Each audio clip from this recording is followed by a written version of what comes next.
Enfoui depuis des millénaires. Un mystère. Un secret. Un passage vers le futur.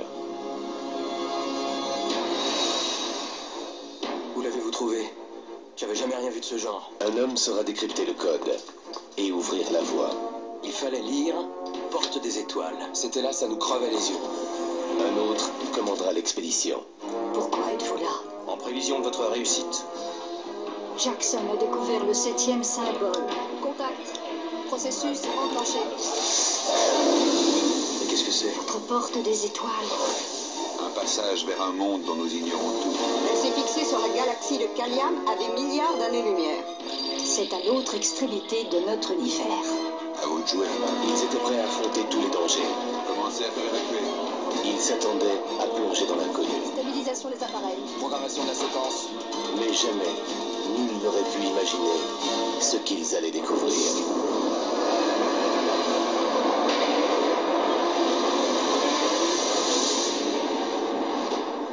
Putain, c'est géant.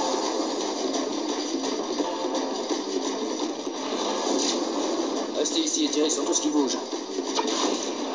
Votre mission, c'est de réactiver la porte des étoiles. Vous pouvez le faire, oui ou non? Non, je regrette.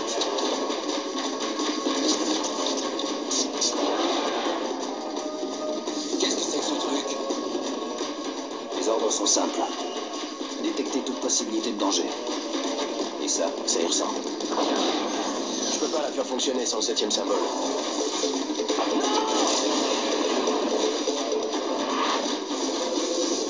Nous devons abandonner la base. Il nous reste 7 minutes. La plus effarante découverte de notre temps Jackson, attendez-moi. va devenir l'aventure la plus extraordinaire de tous les temps. Kurt Russell, James Spader, Jay Davidson. Stargate, la porte des étoiles. Un film de Roland Emmerich. Bonjour à tous. Là, vous venez de voir à la bande-annonce du film Stargate, la porte des étoiles. Je dirais même bienvenue dans le monde de l'Antéchrist. Lorsque nous évoquons l'existence de ce mystérieux continent légendaire que nous appelons Atlantide, qui d'après beaucoup de médiums fut englouti sous les eaux de l'océan Atlantique il y a de cela plus de 12 000 ans, on a alors beaucoup de mal à imaginer qu'une civilisation aussi ancienne ait pu acquérir une telle avancée technologique. Et pourtant, durant plusieurs millénaires, les Atlantes auraient conçu une civilisation assez développée scientifiquement parlant, et très supérieure à la nôtre par bien des aspects. En 1933, le médium américain Edgar Cayce aurait dans l'une de ses lectures mentionné l'existence d'une salle des archives de l'Atlantide qui serait enfouie sous le plateau de Gizeh en Égypte. Mais c'est en fait tout un réseau de salles souterraines qui serait camouflé sous ce plateau de Gizeh, au-dessus duquel, comme vous le savez, a été construit les fameuses pyramides et le Sphinx. Vous allez me poser cette question, comment les archives de l'Atlantide auraient-elles atterri en Égypte? Avant la destruction finale de l'Atlantide, et je dirais sur une impulsion divine, des milliers de réfugiés atlantes viendront s'installer en Égypte, apportant avec eux leurs connaissances scientifiques et beaucoup d'appareils. Grâce à cet apport technologique assez sophistiqué pour l'époque, les techniciens atlantes pourront découper des énormes blocs de pierre et ensuite les déplacer par lévitation au-dessus du sol. Lorsqu'ils en avaient fini avec toutes ces constructions pharaoniques, les élites de ces réfugiés de l'Atlantide, qui sont venus s'installer en Égypte pour fuir la fin de leur continent, décideront finalement d'un commun accord de cacher tout ce matériel sous le plateau de Gizeh. Parce qu'ils ne voulaient pas que ce qui s'était passé sur le continent Atlante se reproduise. Et puis bon, il y avait un autre problème, c'est que tous ces appareils fonctionnaient avec l'énergie des cristaux, alors que nous savons que lorsque le continent a sombré, le continent de l'Atlantide, les principales centrales énergétiques qui alimentaient tous ces appareils avaient disparu sous l'océan. Donc déjà, ils n'avaient plus cette centrale d'énergie. Donc c'est comme s'ils faisaient marcher leurs appareils avec des groupes électrogènes. C'est un peu ça. C'est pour cette même raison que bon, ils ont décidé de cacher ce matériel. C'est pour ces deux raisons. La première, c'est pour pas devoir redétruire des continents avec cette technologie. La deuxième, c'est parce que voilà, l'énergie qui alimentait leur machinerie n'existait plus dans la centrale d'énergie. Bah, c'est l'Antéchrist qui ouvrira ces fameuses salles secrètes où seraient répertoriés les appareils Atlantes, hein, et, et l'enregistrement de toute l'activité des Atlantes depuis qu'ils sont nés jusqu'à la fin de leur continent. D'ailleurs, les étranges avions que vous pouvez voir sur le hiéroglyphe d'Abydos fait allusion à cette époque éloignée où les réfugiés de l'Atlantide vinrent s'installer en Égypte. Bon, je vous mettrai à la fin de la vidéo le dessin de ces fameux appareils d'Abydos. Ben, cette vérité sur l'arrivée des Atlantes en Égypte, vous avez été déjà évoquée à travers le film Stargate, La Porte des Étoiles, hein, dont vous venez de voir la bande-annonce. Ben, depuis les années 60, les États-Unis s'étaient lancés dans un programme de vision à distance afin de mieux espionner les installations russes. Ce programme aurait entre autres permis à des sujets de visualiser à distance, mais aussi dans le temps, certaines visions qui semblent confirmer l'utilisation d'une technologie avancée, hein, pour la construction de ces fameuses pyramides en Égypte, hein. Là, je vous donne les sessions, hein, des gens qui ont vu ce qui se déroulait en Égypte il y a de ça plusieurs milliers d'années, hein. Bon, session 1. Hein. La première moitié de la séance est remplie d'un grand nombre de perceptions de procédés mécaniques et répétitifs de travail, hein, avec de la roche. Une grande énergie serait utilisée dans le processus impliquant la fusion de la roche. Hein. Voilà, c'est la personne qui visualise la scène qui parle. C'est une exploitation minière à grande échelle. Hein. Une énergie semble être utilisée pour couper la roche à la manière comme on soude du métal. Hein. Cela produit de la roche liquéfiée. Le visionneur décrit explicitement ce qui ressemble à une entreprise minière de technologie avancée. Hein. Cette description est accompagnée de dessins d'outils spéciaux qui concentrent l'énergie sur le roc. La roche est à la fois liquéfiée et vaporisée, impliquant une grande chaleur et de la pression. Séparant ainsi la roche, il y a des gens qui travaillent sur tout cela. Hein. Il y règne une ambiance de type abeille, hein, travaillant à la ruche. Hein. Ils s'activent dans un grand nombre de souterrains. Hein. Ils sont un peu comme comparables à des robots dotés d'un faible niveau intellectuel. Bon, je continue. Session 2. Cette session est remplie de perceptions d'hommes ressemblant à des robots, hein, qui sont génétiquement modifiés, hein, pour travailler dans des environnements extrêmement difficiles et polluants, impliquant des processus de haute technologie utilisés par la construction de grandes structures rocheuses. Hein. L'environnement semble être une sorte de fonderie avec de l'air toxique. Hein. Tout y est du style high-tech, hein, de l'énergie est utilisée pour faire fondre la roche plutôt que de la dynamiter. La construction se fait à une échelle massive et de grands complexes de tunnels souterrains sont appliqués. Les travailleurs semblent être élevés dès la naissance dans des environnements artificiels par des êtres que le visionnaire perçoit comme des sortes de montres religieuses. Hein. Oui, c'est étrange. Bah, session 1. Le visionnaire perçoit un travail manuel lourd avec cet objectif. Il y a un élément spirituel à ce travail dans le sens d'une connexion à Dieu. Les personnages guident et déplacent les composants de pierre à côté des grandes structures. Bah là, vous avez entendu, il y a un élément spirituel à ce travail dans le sens d'une connexion à Dieu. Ce qui sous-entendrait que la construction de ces pyramides avait été voulue par le créateur des mondes.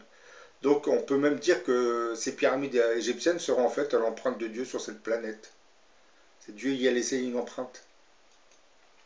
Bah, les lourdes pierres utilisées dans la construction sont déplacées via la technologie de sustentation. Les travailleurs font pression et tirent les pierres solides pour guider leur mouvement, hein, tout en se servant simultanément d'une technologie liée à la lévitation pour soulever les pierres. Bah, le processus de sustentation ne produit pas de bruit, hein, mais il y a une ondulation visible qui est produite comme produirait de la chaleur. Hein. C'est à la fois un processus électrique et mécanique, hein, et les pierres sont levées d'environ 60 cm au-dessus de la surface de base en utilisant cette technologie. Bah là, comme vous voyez, hein, ce genre de vision à distance, dans le temps, rejoignent ce que je suis en train de vous dire. Hein. Les pyramides égyptiennes, en fait, avaient été construites avec de la technologie qui provenait de l'Atlantide, hein, tout comme les pyramides sud-américaines, hein, bien entendu. Mais bon, revenons un peu à la fameuse lecture d'Edgar Cayce où il parle des archives de l'Atlantide qui, logiquement, seront découvertes par les agents envoyés par l'Antéchrist. Hein. Oui, vous en doutez. En terre égyptienne, dans un lieu où l'on pénètre à partir de la patte droite du Sphinx, se trouve la salle des archives de l'humanité.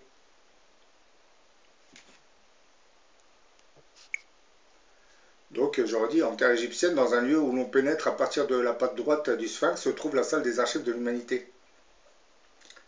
Ces archives vont depuis le commencement des temps où l'esprit prit forme et commença à descendre sur cette terre. Elles comportent l'histoire de toutes les nations de la terre, l'histoire de la destruction finale de l'Atlantide et l'histoire de la construction de la pyramide de l'initiation avec les noms des individus, des lieux, avec les dates et les temps où ces archives seront ouvertes. Car avant le changement de l'époque, avant le passage de l'ère à l'ère du Verseau, la vérité sera révélée, on retrouvera ces documents, mais on ne pourra pas pénétrer dans les salles souterraines. On ne pourra pénétrer dans la salle souterraine qu'en partant de la patte droite du Sphinx, que lorsque les temps seront révolus, que les changements auront été accomplis dans cette phase de l'existence humaine. C'est une lecture qui avait été faite par Edgar Cayce en 1933. Donc là, vous avez bien entendu, hein, on ne pourra pénétrer dans les salles souterraines en partant de la patte droite du Sphinx que lorsque les temps seront révolus. Là, ça veut dire que la découverte de cette salle des archives se fera pendant le règne de l'Antéchrist. Et comme je vous l'ai dit dans beaucoup de mes vidéos, il y a de fortes probabilités pour qu'il soit né dans les années 70. Donc je pense qu'on peut dire que cet Antéchrist devrait travailler en secret. Je pense qu'il a déjà commencé à travailler avec certaines équipes pour s'orienter pour les envoyer en Égypte, hein, puisque il a les clés, il possède les clés du mystère, donc c'est lui qui va permettre de rouvrir la salle où se trouvent ses archives. Puisque l'Antéchrist sait aussi qu'il y a des appareils qui appartenaient à l'ancienne civilisation atlantide et il sait comment fonctionnent certains de ces appareils. Qui, je pense, sont toujours chargés, hein, puisque tous ces appareils sont enfouis sous le plateau de Gizeh dans des salles souterraines. Hein. Il y a des codes pour pouvoir ouvrir certaines portes. Parce que ces salles des archives et ces appareils sont à l'intérieur de salles et qui sont scellés par d'énormes portes. C'est un peu ce que vous voyez dans certains films fantastiques, comme par exemple Les Aventuriers de l'Arche perdue et tout ça. Vous entrez dans des souterrains, vous vous retrouvez dans des tunnels, vous devez franchir des portes énormes. Hein. C'est à peu près ça que vous trouvez sous le plateau de Gizeh. L'Antéchrist aura les codes pour pouvoir ouvrir certaines de ces portes.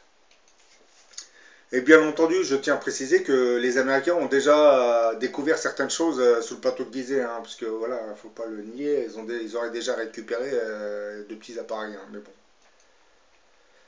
Depuis juillet 2002, comme je l'avais dit dans une autre vidéo, vous avez un mur qui a été construit tout autour du plateau des pyramides de Gizeh.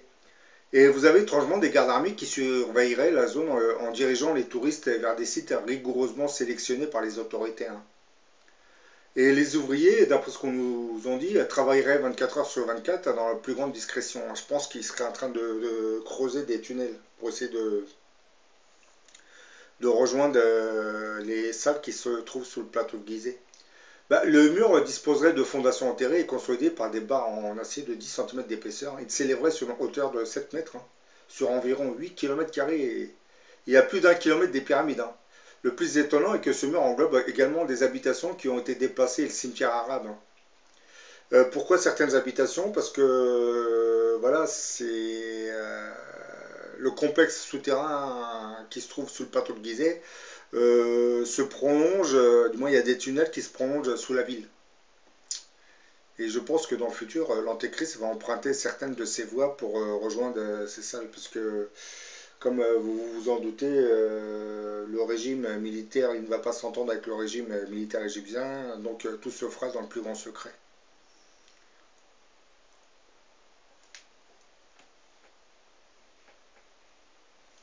Vous avez le chercheur Jim Hurtok avait même déclaré que des couloirs et des tombes et des tunnels non explorés se prolongeaient dans cette zone. Je dirais que dans plusieurs zones ça se prolonge, hein. C'est pas que sous la ville. Hein. S'agissait-il vraiment de protéger les places archéologiques des terroristes ou de mettre à l'abri du regard les futures découvertes dans ces tunnels non encore explorés? Et oui. Je pense que les autorités égyptiennes savent désormais que sous le plateau de Gizeh, il existerait une technologie qui n'aurait rien à voir avec ce qu'on nous fait croire concernant la construction des pyramides qui, bon, dans nos manuels scolaires, on nous dit que c'est des milliers et des milliers d'esclaves. Le problème, c'est que quand vous voyez la taille des blocs qui forment la grande pyramide, vous vous posez des questions. Comment a-t-on déplacé des millions de blocs aussi énormes que ça? Bah oui, il faut comprendre que c'est une technologie très très sophistiquée qui avait été utilisée, sauf que cette technologie a été camouflée hein, pour que les gens ne tombent pas vraiment dessus. Bon, pour ceux qui viennent de débarquer sur ma chaîne, je vais vous refaire un petit récapitulatif sur l'existence de ce continent de l'Atlantide. Bah, la technologie de l'Atlantide gravitait autour de l'utilisation d'un mystérieux grand cristal hein, qui emmagasinerait... Donc, comme je viens de le dire, la technologie de l'Atlantide gravitait autour de l'utilisation d'un mystérieux grand cristal hein, qui, emmagasinant d'importantes quantités d'énergie, hein, qui ensuite était transmise vers de petites centrales. Les centrales d'énergie de l'Atlantide ne ressemblaient pas vraiment à nos centrales actuelles, hein, c'est-à-dire qui, comme vous le savez, sont de plusieurs types. Hein. On en connaît deux les plus importantes, nucléaire et l'autre hydraulique, hein, vous savez, avec le système des barrages. La centrale d'énergie de l'Atlantide reposait sur un bâtiment de forme ovale surmonté d'un dôme qui pouvait s'ouvrir et dans lequel était installé un énorme cristal qui réceptionnait l'énergie invisible de la lumière, puis le retransmettait à des centrales d'énergie plus petites. Le dôme Atlante se trouvait dans un bâtiment de forme ovale et ça pouvait donc être ouvert vers l'arrière de manière à exposer le cristal à la lumière du soleil. Le grand cristal lui-même était énorme, cylindrique avec un angle prismatique avec 6 côtés. Sur ce cristal se trouvait une pierre angulaire, mobile, utilisée pour concentrer les rayons entrants de l'énergie et les courants continus vers diverses parties de la campagne atlante. Bah, le cristal recueillait l'énergie solaire et concentrait toutes ces énergies en un point spécifique situé entre le dessus du cristal et le fond de la pierre angulaire. Celle-ci émettait également un faisceau invisible d'énergie qui pouvait traverser l'eau et la matière pleine. Avec l'évolution de la technologie atlante, les énergies du cristal avaient été utilisées pour les machines, notamment certains instruments qui permettaient divers modes de voyage par induction. Les courants d'énergie étaient transmis dans toute la Terre, vers toute la Terre, comme des ondes radio, et actionnaient par ces énergies les véhicules atlantes expédiés arrivaient par le ciel ou sous la mer à une vitesse très grande. Et en utilisant d'autres courants provenant du cristal, les Atlantes pouvaient également transmettre la voix humaine à distance ainsi que les images, tout comme on le fait aujourd'hui avec nos télévisions. Sauf que comme j'ai dit dans une autre vidéo, leur télévision était un peu comme c'était des cristaux, ils travaillaient sur l'énergie des cristaux, c'était une sorte de télévision holographique. Oui, c'est étrange, il y a plusieurs milliers d'années, on regardait des pièces de théâtre sous forme de projection holographique. Ces technologies existent, ils sont enfouis sous le plateau de Gizeh, donc lorsqu'on va les découvrir, on va être drôlement surpris par les avancées technologiques de cette époque. Et de la même manière, la chaleur et la lumière pouvaient être orientées vers les bâtiments en fournissant l'éclairage et la chaleur par des méthodes invisibles. Ce cristal Atlante fournissait également la puissance à beaucoup d'autres petits cristaux que les Atlantes plaçaient dans leur maison, qui une fois immergés dans un produit dont on a perdu la recette, et créaient avec des bases terrestres et des bases d'origine inconnue. Ces cristaux, dans leur bain, produisaient de la chaleur et une certaine luminosité phosphorescente. Les Atlantes avaient également utilisé les cristaux comme monnaie d'échange. Oui, c'est impressionnant quand même. Un peu comme une carte de crédit moderne. Dans ce cas, des cristaux contenaient l'enregistrement de la fréquence personnelle d'identification qui était implantée en eux.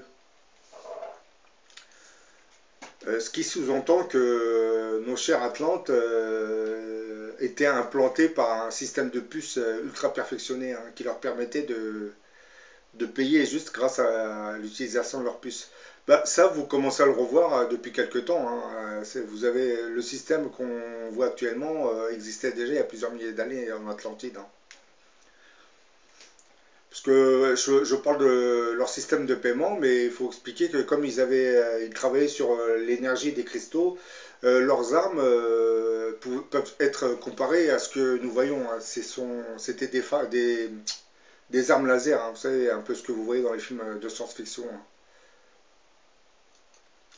Selon la manière dont ces énergies étaient utilisées, le lieu où elles devaient être dirigées, tous les cristaux environnants pouvaient être activés ensemble ou individuellement, ou de manière sélective dans le groupe et dans de nombreuses combinaisons.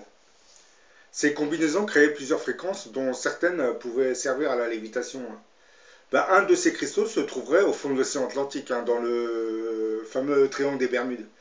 Ce générateur d'énergie aurait été détruit en partie pendant la dernière destruction de l'Atlantide, mais aujourd'hui il continue à fonctionner de temps en autre en provoquant les phénomènes bien connus du triangle des Bermudes.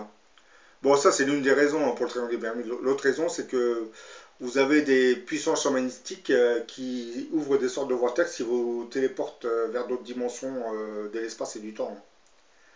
En langage plus clair, un avion peut disparaître du triangle des Bermudes et réapparaître au Moyen-Âge. C'est un exemple.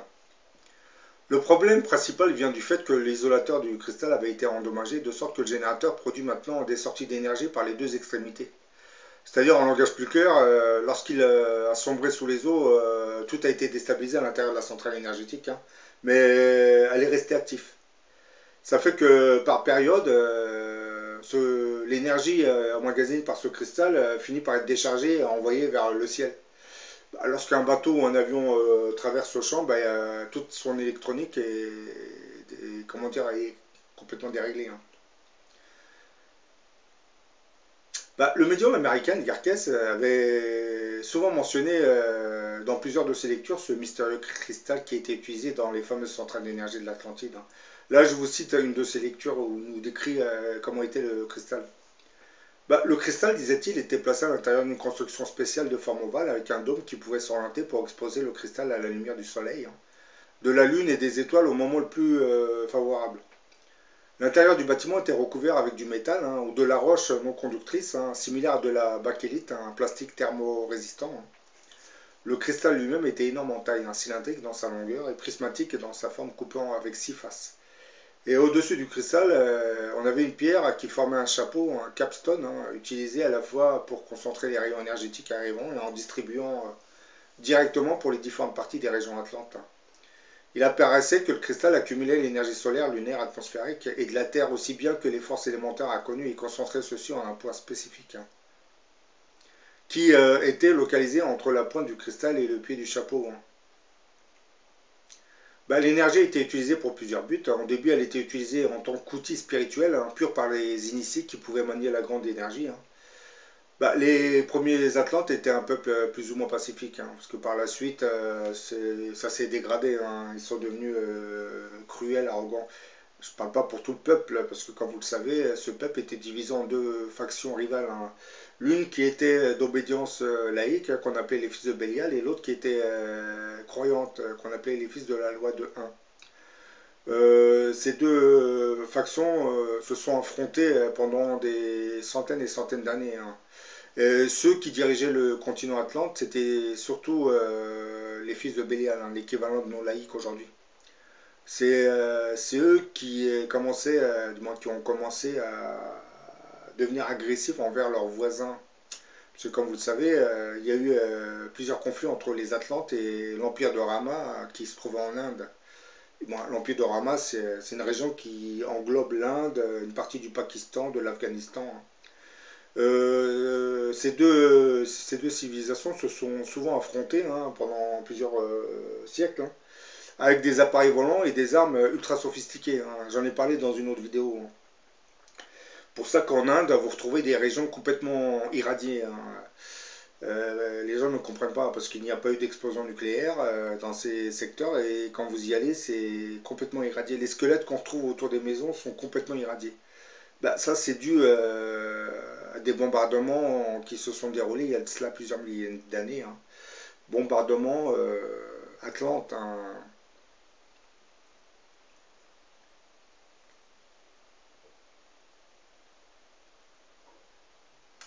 Alors qu'ils avaient commencé par développer, qu'ils avaient développé plus d'objets physiques et matériels, les habitants de l'Atlantide commenceront à utiliser ce cristal pour faire fonctionner plusieurs de leurs appareils. Plus tard, le cristal sera utilisé à d'autres fins. Le courant de l'énergie sera transmis au travers des régions comme les ondes radio, au travers du ciel et sous la mer à la vitesse du son. Par l'utilisation d'autres courants provenant du cristal, les Atlantes étaient ainsi capables de transmettre au travers de grandes distances la voix humaine. Les images comme la télévision moderne. De la même manière, la chaleur et la lumière pouvaient être dirigées. Quant à leurs hôpitaux, les thérapies reposaient essentiellement sur l'emploi de cristaux. Les guérisseurs travaillaient sur différentes fréquences d'émission des cristaux. Leurs hôpitaux étaient conçus de manière à réceptionner l'énergie du grand cristal qui se trouvait dans la centrale d'énergie. Puis dans cette énergie, toute cette énergie était envoyée vers le cristal de l'hôpital. Celui-ci réémettait une combinaison de fréquences qui était envoyée vers différentes structures de soins et de guérison de l'hôpital. Les Atlantes pouvaient aussi régénérer leur peau en se plaçant dans des sortes de pièces spécifiques qui baignaient dans une lumière cristalline vibrant sur certaines fréquences. C'est un peu, vous savez, comme ça ressemble à nos cabines pour le bronzage, là, vous voyez. Vous entrez dans une cabine pour vous rester dans un bain lumineux qui va vous bronzer, qui va accélérer le bronzage. Sauf que dans le cas des Atlantes, c'était des pièces un peu plus volumineuses, dans lesquelles baignait une lumière. Il y avait des cristaux à l'intérieur. Même certaines femmes enceintes étaient envoyées dans ce genre de salle pour se fortifier et vitaliser. Bon, là je vais vous faire montrer le fameux hiéroglyphe d'Abydos où on voit les appareils qui, comme je l'ai dit dans cette vidéo, correspond en fait à l'époque où les réfugiés de l'Atlantide arrivaient en Égypte il y a de cela plusieurs milliers d'années. Oh, pour une date, c'est il y a à peu près plus de 10 000 ans. Ben là vous voyez, c'est le fameux cartouche hiéroglyphique qu'on trouve à Abydos. Les appareils dont je parle, vous avez une sorte de... ça a la forme d'un hélicoptère, avec, vous savez, les pales là. Là c'est pareil, vous avez des sortes d'avions volants, là aussi vous avez un appareil, là. Là vous avez une sorte de petit drone là à ce niveau, vous voyez. Mais il existe d'autres hiéroglyphes où les Égyptiens semblent travailler sur d'étranges appareils. Comme là, c'est un peu les lampes d'Andera. On se demande vraiment ce que l'Égyptien tient dans sa main, cet étrange appareil. Ça ressemble à un marteau-piqueur, mais bon, on ne sait pas trop à quoi ça sert. Donc vous voyez, tous ces hiéroglyphes indiquent bien la présence d'une certaine technologie à cette époque. Bon, comme on ne veut pas troubler nos chers élèves dans les établissements scolaires, on nous fait croire que ce sont des esclaves qui ont conçu les pyramides. Parce que ça permettrait de dire que une civilisation assez évoluée technologiquement parlant aurait existé il y a de ça plusieurs milliers d'années et remettrait en cause beaucoup de choses. Dont certains textes religieux, dont certaines idées que nous envoient les historiens concernant l'homme de Cro-Magnon, parce qu'on nous dit qu'il y a quelques milliers d'années, l'homme vivait dans une grotte. Alors que là, on apprend qu'il y a plus de 20 000 ans, il y avait des civilisations qui volaient avec des appareils. Donc vous voyez un peu la contradiction. Nos chers historiens ne veulent pas admettre qu'ils ont complètement dérapé concernant l'évolution de certaines civilisations humaines sur notre planète. Parce que pendant qu'on nous parle de l'homme de Cro-Magnon, en réalité, certaines civilisations se servaient de l'énergie des cristaux pour s'auto-guérir, pour voler dans les airs, pour regarder la télévision. Donc maintenant, je vous ai fait cette vidéo pour vous expliquer que les pyramides n'ont pas été conçues par des extraterrestres, mais bien par des êtres humains, mais qui viennent d'une civilisation qui a disparu il y a de cela plusieurs milliers d'années. Le film Stargate, la porte des étoiles, ferait référence un peu à ça. Bon, je vous dis à la prochaine pour une autre vidéo.